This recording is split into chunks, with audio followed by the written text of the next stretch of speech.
اعوذ باللہ من الشیطان الرجیم، بسم اللہ الرحمن الرحیم۔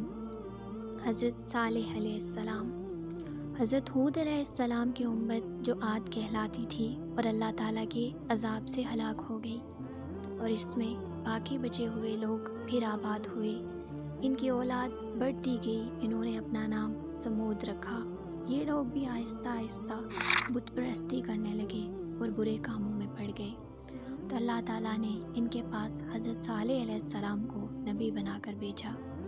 انہوں نے اپنی قوم سے کہا کہ اللہ تعالیٰ نے قوم ہود کے بعد تم کو سردار بنایا اور زمین پر آباد کیا۔ تم زمین میں بڑے بڑے محل بناتے ہو اور پہاڑوں کو کاٹ کاٹ کر اس میں بھی گھر تراشتے ہو۔ تم اللہ کی نعمتوں کا شکر کرو اور زمین میں فساد مت پھیلاؤ۔ ان کے قوم کے امیر اور سردار جو غرور کرتے تھے، انہوں نے ان غریبوں سے پوچھا جو صالح علیہ السلام پر ایمان لے آئے تھے کہ بھلا تم کو یقین ہے کہ صالح کو اللہ نے نبی بنا کر بھیجا ہے؟ ان غریب ایمان والوں نے کہا، ہاں ہمیں یقین ہے کہ حضرت صالح علیہ السلام کو اللہ تعالیٰ نے نبی بنا کر بھیجا ہے۔ اس پر مغرور امیر کہنے لگے کہ اچھا تم ایمان لاؤ، ہم تو ایمان نہیں لاتے۔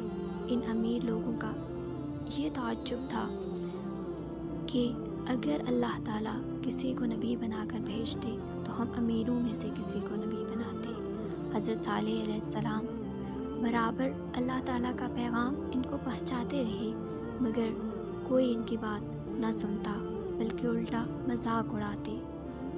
بلکہ آخر میں ان لوگوں نے فیصلہ کر لیا کہ حضرت صالح علیہ السلام سے کہا جائے کہ اگر سچے نبی ہیں تو اس پہاڑ میں سے اونٹنی پیدا کریں، ہم آپ پر ایمان لے آئیں گے اور جانیں گے کہ آپ سچے نبی ہیں۔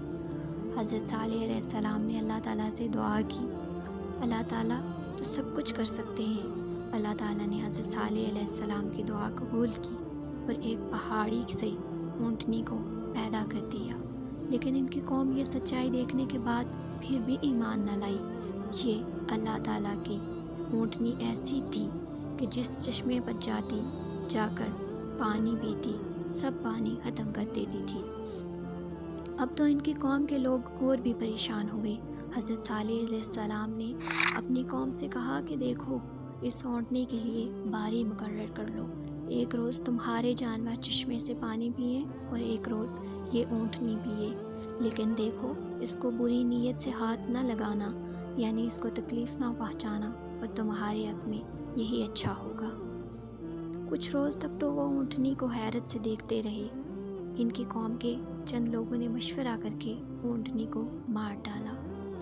حضرت صالح علیہ السلام کو اس کی خبر ہوئی تو آپ کو بہت رنج ہوا، اور انہوں نے اپنی قوم سے کہا کہ میں نے تم کو منع کیا تھا کہ اس اونٹنی کو تکلیف مت دینا، ورنہ تم پر جلد اللہ کا عذاب آئے گا، مگر تم نے نہ مانا۔ اب تم لوگ اپنے گھروں میں 3 روز اور مزے کر لو، اس کے بعد اللہ کا عذاب آئے گا جو تم سب کو ختم کر دے گا۔ چنانچہ ایسا ہی ہوا۔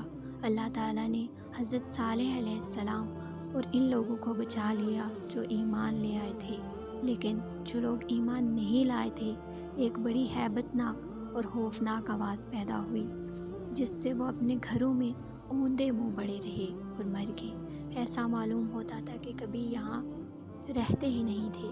جو لوگ خدا کے حکم پر نہیں چلتے اور پیغمبروں کا کہنا نہیں مانتے، ان کا یہی حال ہوتا ہے۔